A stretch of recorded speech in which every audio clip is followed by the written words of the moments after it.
오늘 우리에게 주시는 하나님의 말씀 보도록 하겠습니다. 구약 성경 사무엘하 7장 1절로 17절까지의 말씀입니다. 제가 준 구약 성경 473면에 있는 사무엘하 7장 1절로 17절까지의 말씀, 저와 여러분들이 한 절씩 교독 드리도록 하겠습니다. 여호와께서 주의 모든 원수를 무찌르사 왕으로 궁에 평안히 살게 하신 때에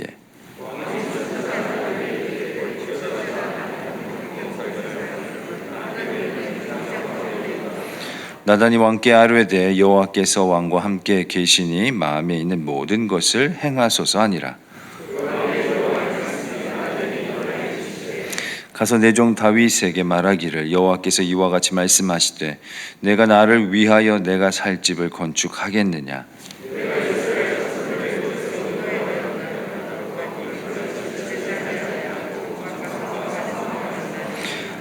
이스라엘 자손과 더불어 다니는 모든 곳에서 내가 내 백성 이스라엘을 먹이라고 명령한 이스라엘 어느 지파들 가운데 하나에게 내가 말하기를 너희가 어찌하여 나를 위하여 백항목 집을 건축하지 아니하였느냐고 말하였느냐.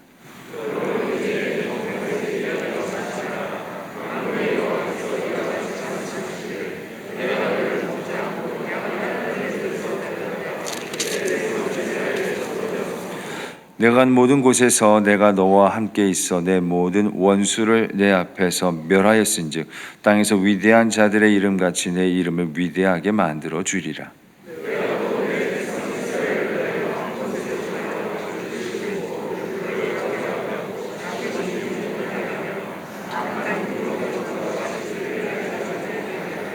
전에 내가 사사에게 명령하여 내 백성 이스라엘을 다스리던 때와 같지 아니하게 하고 너를 모든 원수에게서 벗어나 편히 쉬게 하리라. 여호와가 또 내게 이르노니 여호와가 너를 위하여 집을 짓고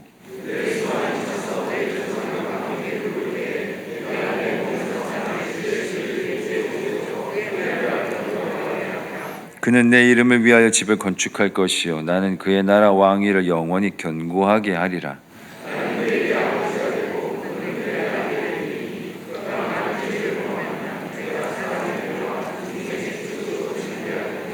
내가 내 앞에서 물러나게 한 사울에게서 내 은총을 빼앗은 것처럼 그에게서 빼앗지는 아니하리라.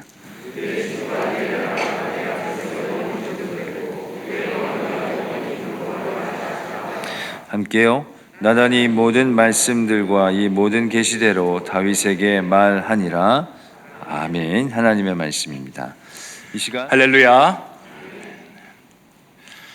사람은 누구나 감동할 때가 있습니다.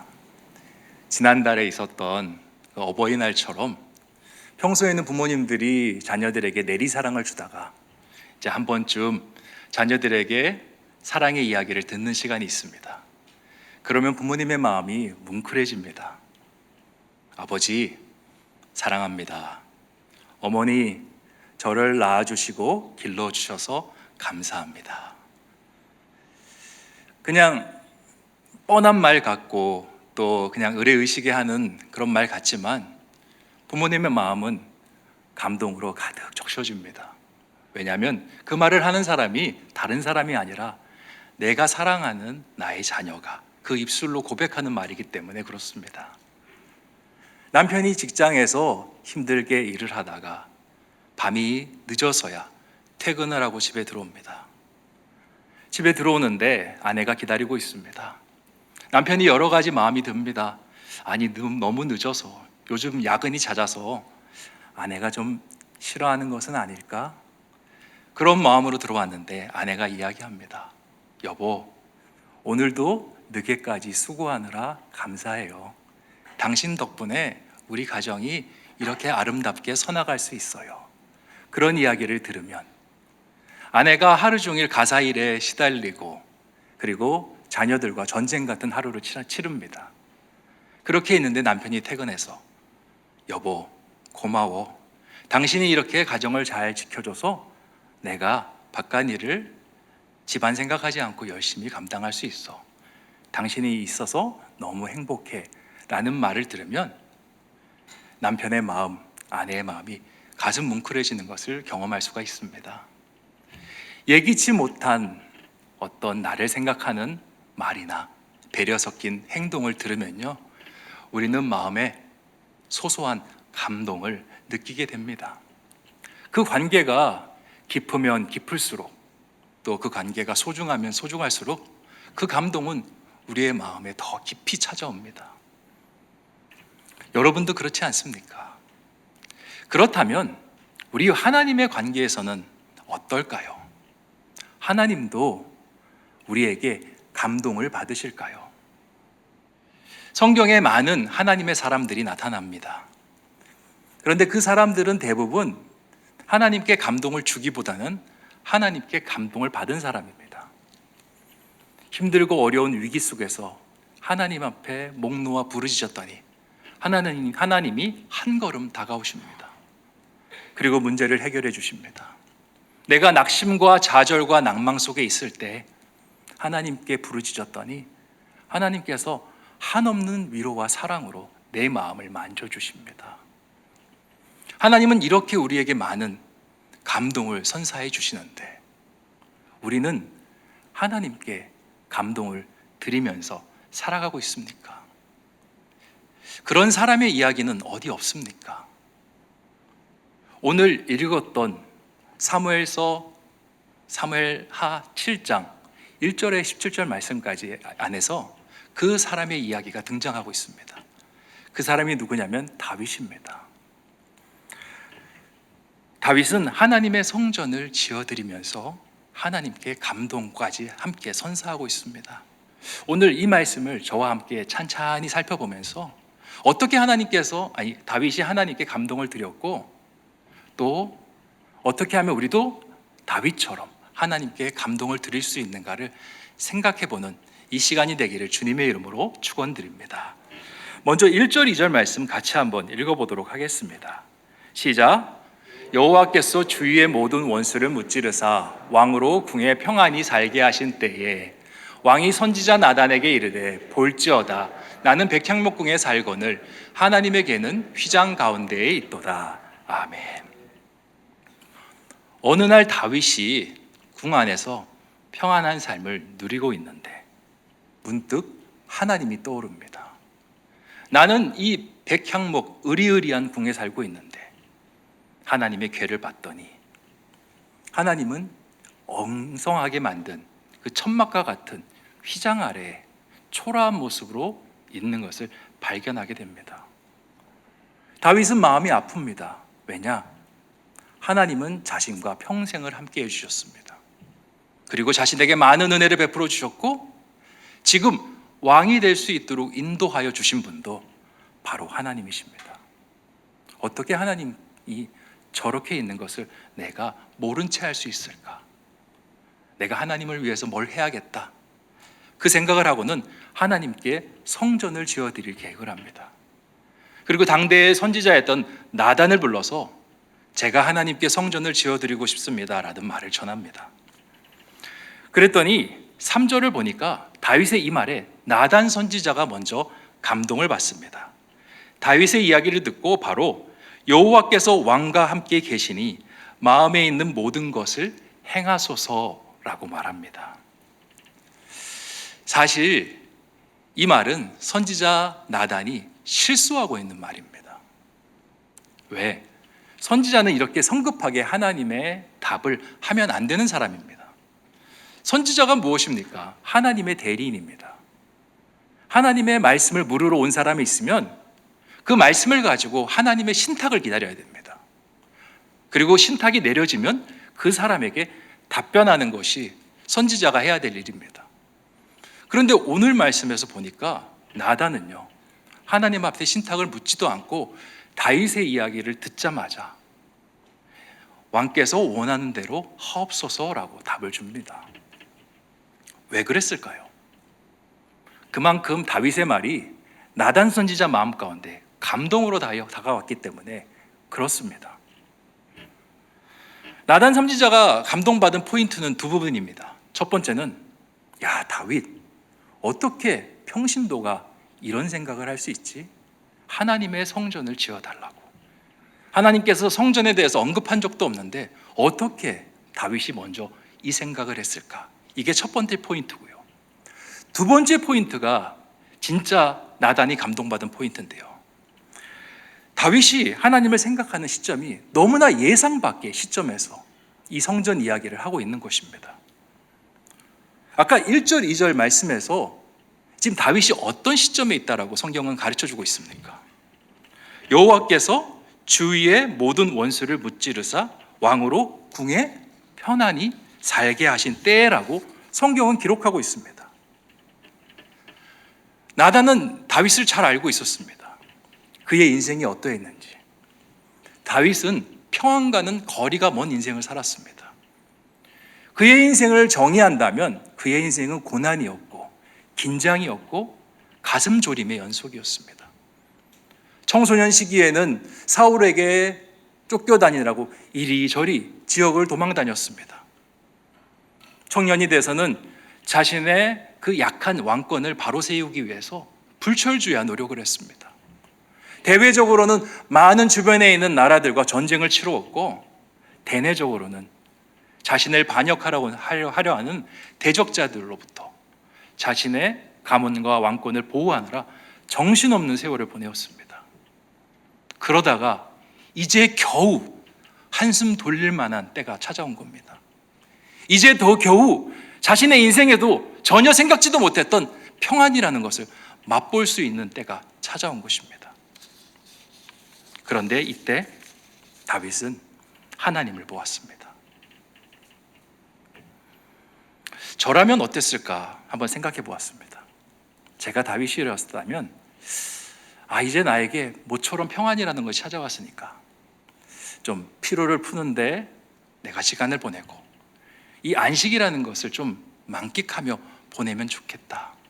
지금까지 하고 싶었지만 바삐 사느라고 미뤄놨던 걸 좀 해보는 시기가 되었으면 좋겠다라고 생각할 수도 있는데 다윗은 이 때를 하나님을 위한 때로 가장 먼저 삼아서 나갑니다. 보통 신앙인들을 보면요, 언제 하나님을 찾는 것 같습니까? 평안한 때일 것 같습니까? 아니면 문제가 있을 때일 것 같습니까?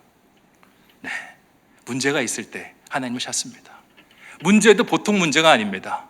내 힘으로 풀어보려고 했지만 나의 힘으로도 능으로도 풀리지 않는 그 문제, 다 시도해봤지만 실패한 그 문제를 가지고 하나님 앞에 나옵니다.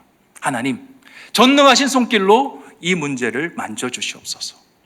하나님의 손으로 이 문제를 해결하여 주시옵소서. 그렇게 하나님을 찾습니다. 평안할 때는 하나님 찾지 않습니다. 그냥 내가 하는 일이 잘 되고 자녀들 시험 성적 쭉쭉 오르고 가정은 평안하고 손대는 일마다 대박이 터져지면 하나님이 들어올 자리가 없습니다. 아니, 오히려 하나님이 들어오면 여간 불편하지 않습니다. 내가 하고자 하는 일에 혹시라도 하나님이 간섭하시면, 나를 위한 시간과 여유를 준비해 놨는데 하나님께서 그걸 가지고 하나님을 위해서 사용하라고 말씀하시면 여간 불편하고 껄끄러운 일이 될 수 없습니다. 그래서 오히려 평안할 때에는요, 하나님의 사람들이 신앙이 많이들 멀어집니다. 그런데 다윗은 이 평안이 찾아왔을 때, 인생에서 늘 있는 평안이 아니라 평생에 딱 한 번 평안이 찾아왔을 때 가장 그의 머리를 스쳐 지나가는 첫 번째 생각이 하나님이었습니다. 나는 이렇게 왕궁에 평안이 있는데 우리 하나님은 저기 볼품없는 장막 아래 저렇게 덩그러니 있는구나. 내가 그렇게 하면 되겠느냐. 오히려 평안이 찾아왔으니까 더 하나님을 생각해야지. 바쁜 것이 좀 줄어들었으니까 더 하나님을 위해서 내가 나아가야지. 이런 마음으로 나단 선지자에게 이야기하자 나단 선지자는 이것은 하나님께 물을 필요도 없다. 하나님께서 반드시 기뻐할 일이다 라고 생각하면서 왕이시여 당신의 원대로 하옵소서 라고 대답합니다. 예전에 섬기던 사역하던 교회에서 부임하자마자 있었던 좀 재미난 일이 있습니다. 그때 부임하자마자 교구를 맞고 이 성경 공부반을 맡았습니다. 그 교회도 우리 부목사님들이 돌아가면서 성경 공부반을 우리 교회에서 하고 계시죠. 그 교회도 그렇게 성경 공부반이 돌아가고 있었습니다. 오자마자 성경 공부반을 맡았습니다. 기억에 남는 집사님이 한 분 계셨습니다. 성경 공부반 시작하는데 한 제법 사람들이 좀 오셨더라고요. 그래서 저는 성경 공부반이 시작되면 이 첫 시간에 꼭 아이스 브레이킹을 할 겸 묻는 질문이 있습니다. 어떻게 성경 공부반에 오시게 되었습니까? 라고 묻습니다. 그랬더니 다양한 답변들이 나옵니다. 어떤 분은 목사님이 이번에 시작하시려는 주제가 제가 평소에 관심이 있었던 주제입니다 라고 이야기하신 분도 계시고, 또 목사님이 오전 시간에 무슨 요일 오전 시간에 하지 않습니까? 제가 유일하게 일주일 중에 그 시간이 좀 빕니다. 그래서 목사님의 강의를 신청했습니다. 또 어떤 분은 이번에 개설된 강의가 지난번에 다 들어봤던 강의입니다. 오직 목사님 강의만 제가 안 들어본 강의라 들어왔습니다. 다 이유를 이야기하는데 개인적인 어떤 관심사와 개인적인 상황으로 이 강의를 들었다라고 그렇게 이야기했습니다. 그런데 딱 한 사람이 달랐습니다. 그 사람은 뭐라고 말씀하셨냐면, 목사님 강의에 사람이 없을 것 같아서 제가 들었습니다라고 이야기하는 거예요. 제가 깜짝 놀랐습니다. 왜 그렇게 생각하셨습니까? 목사님이 이제 부임하신 지 얼마 안 됐고 성도님들도 잘 모를 거라고 그렇게 생각을 했답니다. 그래서 목사님 강의가 열렸을 때 잘 모르니까 사람들이 많이 신청하지 않을 거라고 생각했답니다. 그러면 목사님이 처음 부임했는데 속상하지는 않을까? 혹여나 열심히 말씀을 준비했는데 실망하지는 않을까? 그래, 모르는 목사님이지만 자기라도 그 강의를 좀 채워줘야겠다라는 마음으로 오셨다라는 거예요. 굉장히 황당하면서도 이상하면서도 감사하더라고요. 그래서 그때는 그냥 예, 감사합니다 라고 인사를 전하고 그냥 강의를 시작했습니다. 그리고 강의를 끝내고 제 사무실로 돌아와서 자리에 앉았는데 그분의 말씀이 귓가에 계속 맴도는 겁니다. 목사님을 위해서 제가 강의를 들었습니다. 목사님이 속상해 하실까 봐, 실망하실까 봐 저라도 그 자리를 채워줘야겠다. 생각하면 생각할수록 제 마음속에 감동이 밀려왔습니다. 그러면서 문득 스쳐 지나가는 생각이 있었는데요. 우리가 하나님한테 나아갈 때도 이런 모습으로 나아가면 어떨까라는 생각을 해봤습니다. 많은 사람들이 하나님 앞에 나옵니다. 하지만 대부분의 사람들이 나의 니드를 가지고, 필요를 가지고 하나님 앞에 나옵니다. 주일날 주일 성소해야 되니까 하나님 앞에 나오고, 내 인생에 큰 문제가 찾아오니까 이것을 하나님과 씨름하기 위해서 새벽 제단에 나오고, 그리고 피택 받았으니까 그 훈련 잘 감당하기 위해서 수요 예배에 나오기도 합니다. 그런데 만약에 이런 마음으로 오늘처럼 주일 저녁 예배를 드리는데 연휴를 끼고 있습니다. 하나님을 찬양하고 예배하는 그 자리, 하나님도 분명히 임재하실 터인데 하나님께서 임재하셨을 때 많이 빠진 빈자리를 보신다면, 그 빈자리 때문에 우리 하나님 마음 속상하시다면, 그렇게 실망하신다면 어떠실까? 그래, 나라도 그 빈자리 채워주면 좋겠다 라는 마음으로 나오는 사람이 있다라면 우리 하나님 마음이 어떠실까? 다윗은 이 마음을 가지고 하나님 앞에 나아가고 있습니다. 그러니 이 이야기를 들었던 나단이 감동하지 않겠습니까? 자기가 선지자라는 생각도 잊어버린 채 이 생각은 너무나 하나님께 기쁜 생각입니다 라고 말하고 있는 겁니다. 나단의 생각대로 하나님께서도 다윗의 이러한 마음에 감동받으셨습니다. 하나님의 화답이 8절 9절 말씀에 나타나 있는데 함께 읽어보도록 하겠습니다. 시작. 그러므로 이제 내 종 다윗에게 이와 같이 말하라. 만군의 여호와께서 이와 같이 말씀하시기를 내가 너를 목장 곧 양을 따르는 데에서 데려다가 내 백성 이스라엘의 주권자로 삼고 내가 가는 모든 곳에서 내가 너와 함께 있어 내 모든 원수를 내 앞에서 멸하였은즉 땅에서 위대한 자들의 이름같이 내 이름을 위대하게 만들어 주리라. 아멘. 하나님께서 다윗을 너무나 예쁘게 보셨습니다. 그래서 뭐라고 말씀하셨냐면 이 땅에서 위대한 자들의 이름처럼 다윗의 이름을 위대하게 만들어 주시겠다라고 축복하십니다. 그런데요, 여기서 아이러니한 일이 생깁니다. 하나님은 이 다윗의 이러한 모습을 보고 축복을 해주시는데 다윗이 간구한 거 있지 않습니까? 성전을 짓게 해주십시오. 이 말씀은 거절하십니다. 정확하게 말하면 다윗, 네 손으로 성전은 짓지 못하고 너의 아들의 손으로 성전을 짓게 하겠다라고 말씀하십니다. 그 내용이 13절에 기록이 되어 있는데 제가 한번 읽어보겠습니다. 그는 내 이름을 위하여 집을 건축할 것이요 나는 그의 나라 왕위를 영원히 견고하게 하리라. 아멘. 사무엘하 7장 말씀을 보면 5절부터 17절까지 나단을 통해서 다윗에게 전하는 하나님의 메시지가 담겨져 있는데 그때 다윗을 지칭하는 그 표현은요 2인칭 단수입니다. 너라는 표현으로 하나님께서 다윗을 지칭하십니다. 내가 너를 이스라엘의 주권자로 너의 이름을 위대하게 이런 식으로 표현하는데 지금 읽었던 13절의 말씀에는 너가 아닌 그가 내 이름을 위하여 집을 건축할 것이다 라고 하나님께서 말씀하십니다. 제3자를 지칭하는 3인칭으로 성전 건축의 주어를 말씀하고 계십니다. 여기서 그가 누구일까요? 일단 다윗은 아닙니다. 나중에 성경을 읽어보면 이 그는 솔로몬입니다.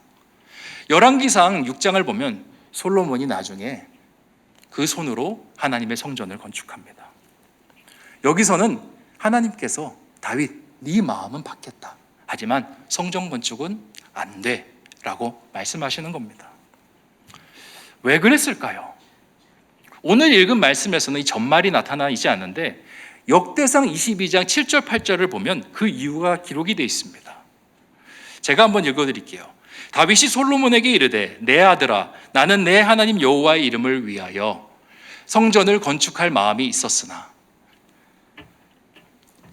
여호와의 말씀이 내게 임하여 이르시되 너는 피를 심히 많이 흘렸고 크게 전쟁하였느니라. 내가 내 앞에서 땅에 피를 많이 흘렸은즉 내 이름을 위하여 성전을 건축하지 못하리라. 이유는 피를 많이 흘려서라고 설명하고 있습니다. 근데 다윗의 입장에서는 좀 서운할 수가 있습니다. 먼저 성전을 짓는다는 그 일이 다윗 개인을 위한 일입니까? 하나님을 위한 일입니까? 하나님을 위한 일입니다. 다윗은 하나님을 사랑했습니다.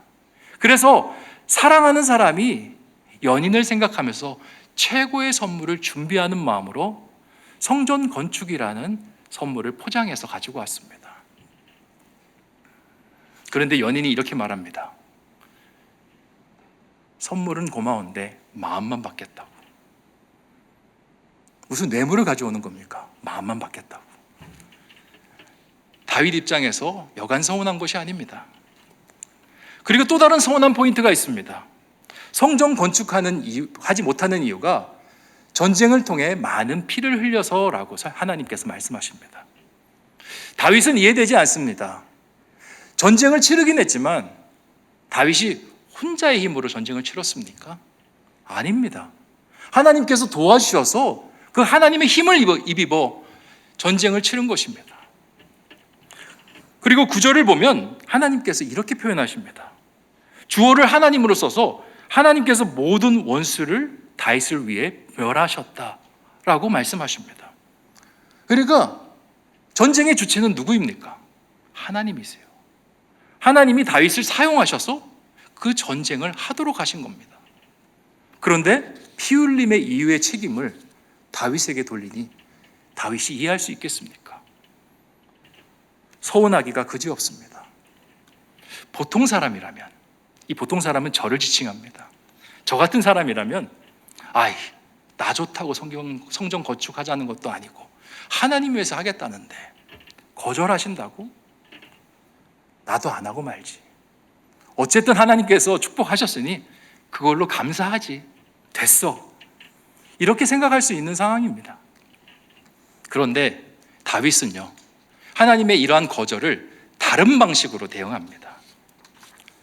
역대상 22장을 조금 더 읽어보면 하나님께서 거절하신 다음에 다윗이 취하는 행동이 기록이 되어 있는데 어떻게 하냐면 하나님의 성전을 솔로몬이 건축할 수 있도록 자재를 준비하는 모습이 나타납니다. 자재를 그냥 준비하는 것이 아니라 금은 10만 달란트요, 은은 100만 달란트를 준비합니다. 녹과 철은 셀 수 없었다라고 이야기하고 성전의 기초를 놓을 나무와 돌들을 준비했는데 그것만 달랑 준비하는 게 아니라 그것을 손질해야 되는 사람이 있지 않습니까? 석수와 목공들도 다 준비해서 하나님 앞에 나아가는 겁니다. 다윗의 마음은 이러하였습니다. 하나님께서 거절하신다면 제가 성전을 준비할 수 있도록 그렇게라도 허락해 주시면 안 되겠습니까? 다른 것도 아니고 내 인생의 평생 가운데 함께 하셨던 그 하나님의 성전을 건축한다는데 이 다윗이 어떻게 가만히 있을 수 있겠습니까? 하나님의 성전 자재라도 준비할 수 있도록 허락하여 주시옵소서. 이렇게 나아가는 겁니다. 토라지거나 그 마음이 꺾이거나 하는 것이 아니라 하나님이 밀쳐내시는데 한 발 더 하나님 앞에 다가가는 겁니다. 여러분이 하나님의 입장이라면 이런 다윗을 어떻게 보시겠습니까? 너무 이쁘지 않습니까? 감동이 밀려오지 않으시겠습니까? 저는 이 말씀을 보면서 와, 정말 다윗 대단하다, 이 말밖에 나오지 않았습니다. 여기서 하나님께서도 크게 감동을 받으십니다. 이번에 하나님께서 다시 축복을 내려주시는데 이번에는 다윗만 축복하시는 것이 아닙니다. 7장 12절 13절 말씀 같이 한번 읽어보도록 하겠습니다. 시작. 내 수완이 차서 내 조상들과 함께 누울 때에 내가 내 몸에서 날 씨를 내 뒤에 세워 그의 나라를 견고하게 하리라. 그는 내 이름을 위하여 집을 건축할 것이요 나는 그의 나라 왕위를 영원히 견고하게 하리라. 아멘. 하나님께서는 다윗 이 사람 하나로만 축복하시는 것이 성이 차지 않았습니다. 그래서 어떻게 하면 이를 축복할 수 있을까? 다윗이 사랑하는 아들을 축복하고 그 아들이 또 아들을 낳으면 또 축복하고 네 몸에서 날 모든 자자손손을 내가 다 축복하겠노라 라고 말씀하셔요. 뿐만 아니라 네 왕위가 영원히 견고하게 서게 할 것이다. 하나님께서 그 축복도 동시에 해주시는 겁니다. 다윗이 하나님께 한 걸음 나아갔더니 하나님께서 서너 걸음 다윗의 인생 속으로 들어오시는 거예요. 근데 다윗이 하나님께서 들어오시니까 여기서도 가만히 있지 않습니다. 하나님 앞에 다시 한 발 나갑니다. 다윗이 한 번 더 하나님을 심장을 쿵하게 만듭니다. 오늘 읽지는 않았지만 18절부터 29절까지의 말씀에서 다윗이 이 하나님의 약속을 듣고 기도하는 이야기가 담겨져 있습니다. 길게 기도하는데 한마디로 압축될 수가 있습니다. 그 압축된 말씀이 27절의 말씀인데 이것도 같이 한번 읽어보도록 하겠습니다. 시작. 만군의 여호와 이스라엘의 하나님이여 주의 종의 길을 여시고 이르시기를 내가 너를 위하여 집을 세우리라 하셨으므로 주의 종이 이 기도로 주께 간구할 마음이 생겼나이다. 아멘. 이 기도로 주께 간구할 마음이 생겼나이다. 하나님 축복 주셔서 감사합니다 라고 반응하는 것이 아니라 하나님께서 저의 가문에게 이러한 약속을 주셨사오니 제가 그 약속이 반드시 성취될 수 있도록 하나님께 기도하겠습니다. 하나님의 언약의 파트너, 약속의 파트너가 되어서 하나님의 약속이 하나도 땅에 떨어짐 없이 다 싹을 틔울 수 있도록 제가 중보 기도로 돕겠습니다. 그렇게 하나님 앞에 말하고 있는 것입니다. 어떻게 이렇게 반응할 수 있을까요? 보통 사람이었다면, 저 같은 보통 사람이었다면 하나님의 약속에 취해 있었을 것입니다.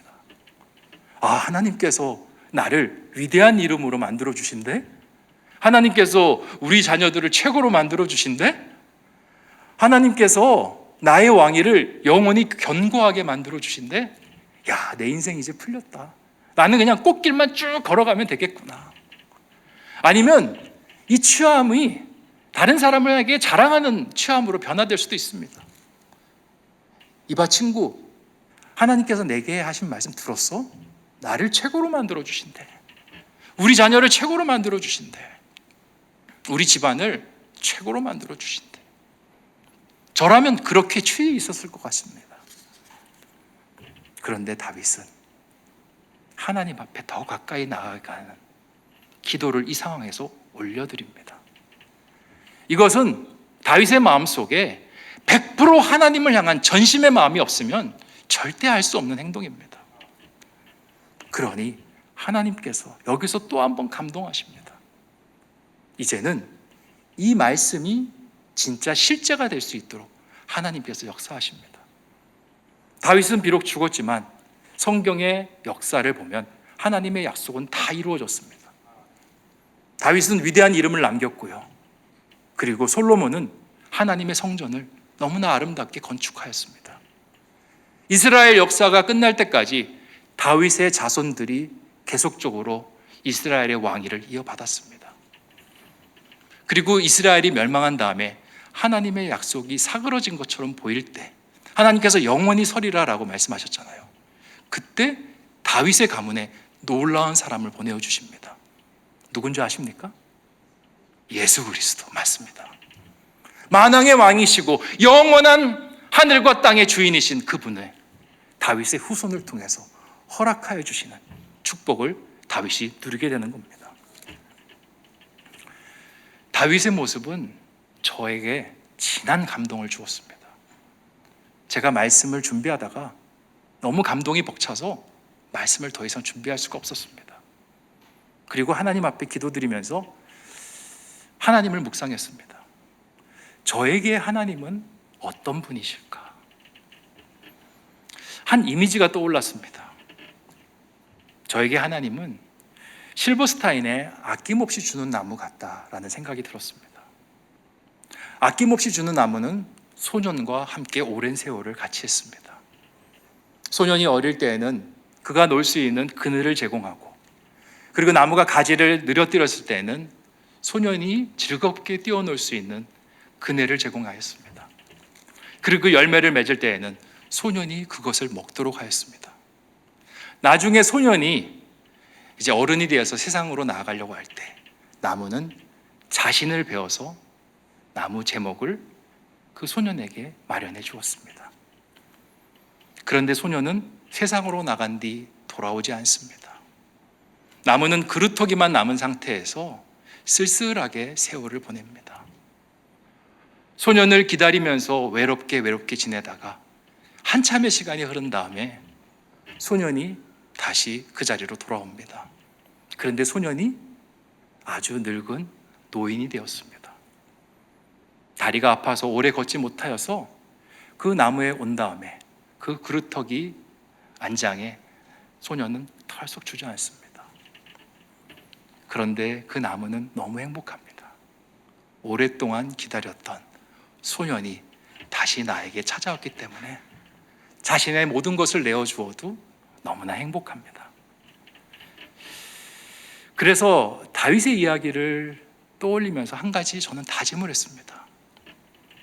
앞으로는 절대 하나님을 이 나무처럼 쓸쓸하게 남겨두지 않겠다. 외롭지 않게 해드리겠다. 하나님의 곁을 더 지켜드려야겠다. 그 마음의 도전이 마음에 찾아왔습니다. 사랑하는 성도 여러분, 여러분에게도 하나님은 그런 분 아니십니까? 여러분에게 모든 것을 주십니다. 여러분이 구하고 바라고 부르짖는 것도 주시지만 구하지 않은 것도 미리 아시고 하나님은 여러분을 위해서 채워주십니다. 심지어 독생자 예수 그리스도까지 여러분을 위해서 내어주셨습니다. 그런데 하나님은 항상 쓸쓸하게 계십니다. 이제부터라도 그 하나님의 곁을 지켜드리면 어떨까요? 하나님, 제가 옆에 있겠습니다.